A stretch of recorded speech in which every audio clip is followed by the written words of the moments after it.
আরে শোনেন শোনেন দেশবাসী, শোনেন দিয়া মন, ৮ বছরের শিশু ধর্ষণ করিব বর্ণনা বন্ধুরে। মাগুরারি ছোট্ট শিশু নামটি আসিয়া, বোনের শ্বশুর ধর্ষণ করে রাখলো যে ফালাইয়া বন্ধুরে। আসিয়াকে উদ্ধার করে নিল মেডিকেল, ডাক্তার গণে চেষ্টা করে তারাই করলো ফেল বন্ধুরে। তারপরে সিএমএস করলো তারে ভর্তি, তবুও তো হইল না রে রোগের কোনো মুক্তি বন্ধুরে।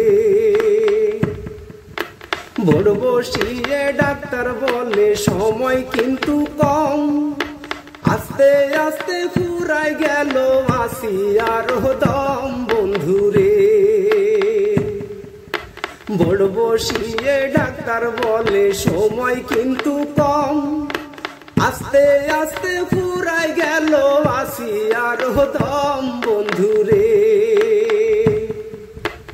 বোনের বাড়ি গেল মেয়ে কত আশা নিয়া, অবশেষে ফিরল বাড়ি নিথর দেহ নিয়া বন্ধুরে। বোনের বাড়ি গেল মেয়ে কত আশা নিয়া, অবশেষে ফিরল বাড়ি নিথর দেহ নিয়া বন্ধুরে। বাপে কান্দে মায়ে কান্দে, কান্দে সর্বজন, মুসলিম রাষ্ট্রে হয় রে কেন নারীর ধর্ষণ বন্ধুরে।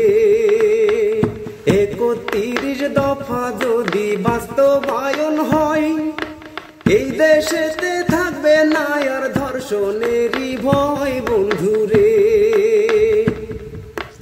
এই কথা বলিয়া আমি কাহিনী করলাম শেষ, ঐক্যবদ্ধ থাকলে সবাই সুন্দর গড়ব দেশ বন্ধুরে।